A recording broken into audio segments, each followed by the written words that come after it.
Jacques Torres is a man in a hurry. In 10 minutes, he's due to appear on TV. He always travels by motorcycle to avoid wasting time, and with the product he has made famous, chocolate. Jacques is unknown in France, but in New York he's a star. He's even earned himself a nickname, Monsieur Chocolat. This Frenchman quickly understood one thing. To be successful, you have to take center stage. He promotes himself. In the chain's offices, he takes the time to hand out his chocolates.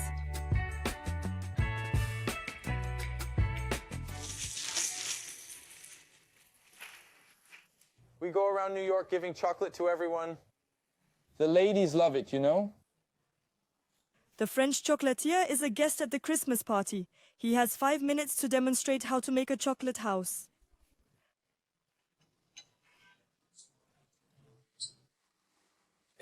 Today, to help us make the traditional gingerbread house in a different way, here's the very famous Jacques Torres.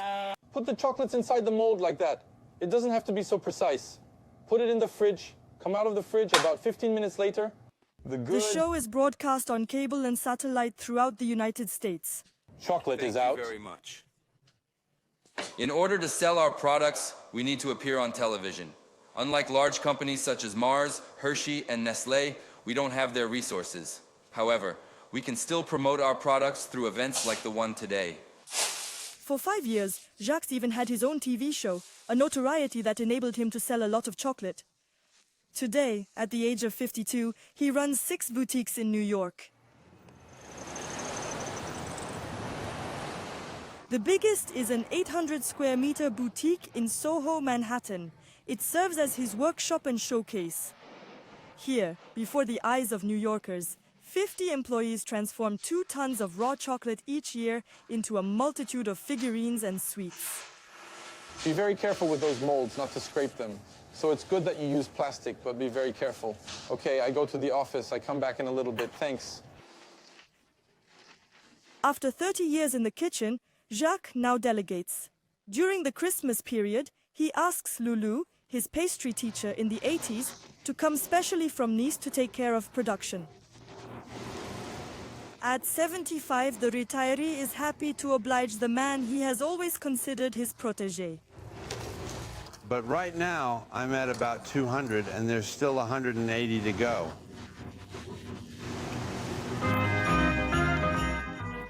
In 2 weeks, they're going to make 20,000 moldings here. Very Christmas spirit, the spirit of Christmas so dear to Americans.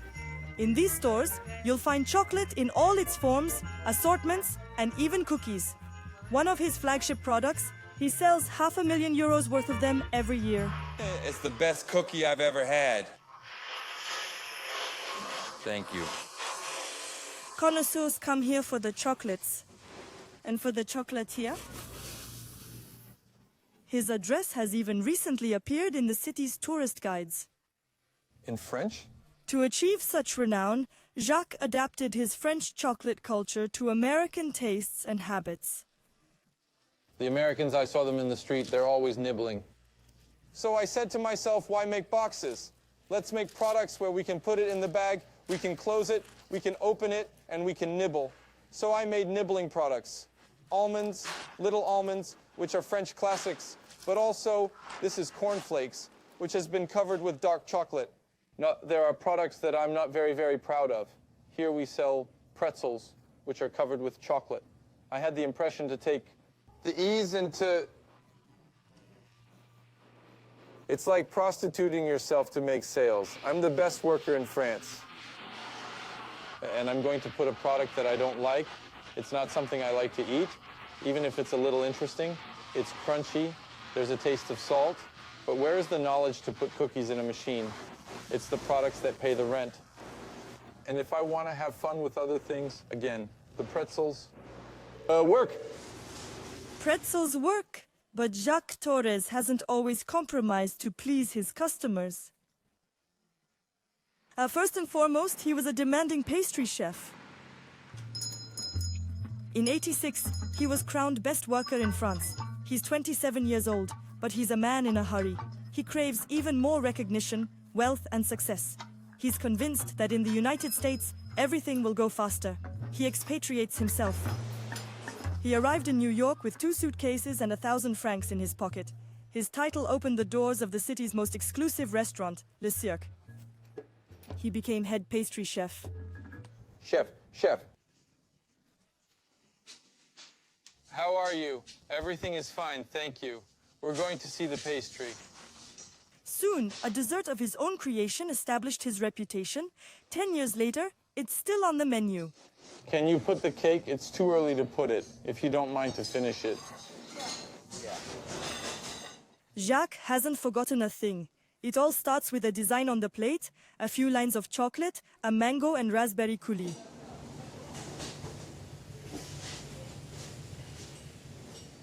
So you see, this is the cake underneath. This is the little oven with the oven door here. The little pans that are on the burners. And in the little pans, we put a little sauce, which is mango sauce and raspberry sauce. This dessert's success connected him with celebrity clientele at the restaurant. Dustin Hoffman, Gérard Depardieu, and even Pope John Paul II. And I'm up in the middle next to Clinton up there. Thanks to this early fame, he decided to go out on his own and opened his first chocolate shop here in Brooklyn. His idea was to sell chocolates individually. Americans had never heard of them. Success was immediate. 10 years later, his company generated sales of 8 million euros. Today, his reputation is such that he has become one of the pillars of the French Culinary Institute, one of the best French cooking schools in the world. Here, his students are also his fans. You guys do it like faster than anything else, faster than your shadow. In my place, His students come from all over the world. Jacques is in charge of teaching pastry. chocolate's on top. When you have chocolate that's almost tempered, you can actually put a little bit, you drizzle a little bit of the chocolate like that. And then you stir them until the chocolate starts crystallizing. During his class, he continues his show.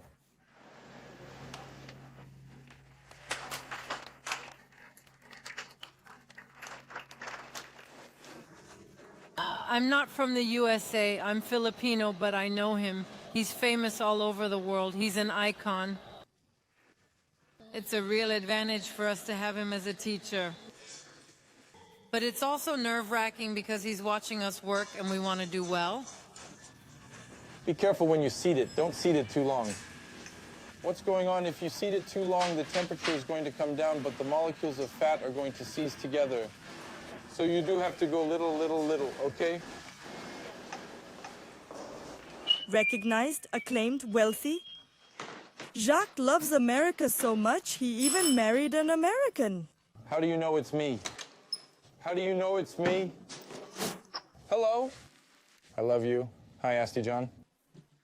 Good, Asti John. Asti is 35. I'm tired. I want to rest. After a career in finance, she wanted to devote herself to her passion for chocolate. She managed to get herself hired at Jacques. Ready for tonight? What time do we have to be at the party? I think we're going to start around 7. I'm going to go back. I'm going to start cooking.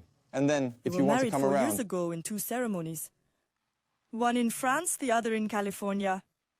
The cake was all chocolate. We see it here. Asti's chocolates and mine covered the whole cake. So it was really a very chocolate cake. It was great.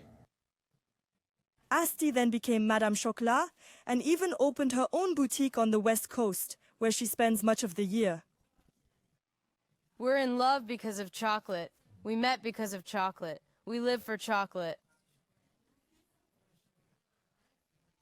Asked you to marry me over chocolate, Yes? and our life is all about chocolate. It's chocolate. That's why we're supposed to make truffles. Truffles, you mean children. At 52, it's the only thing still missing from his happiness.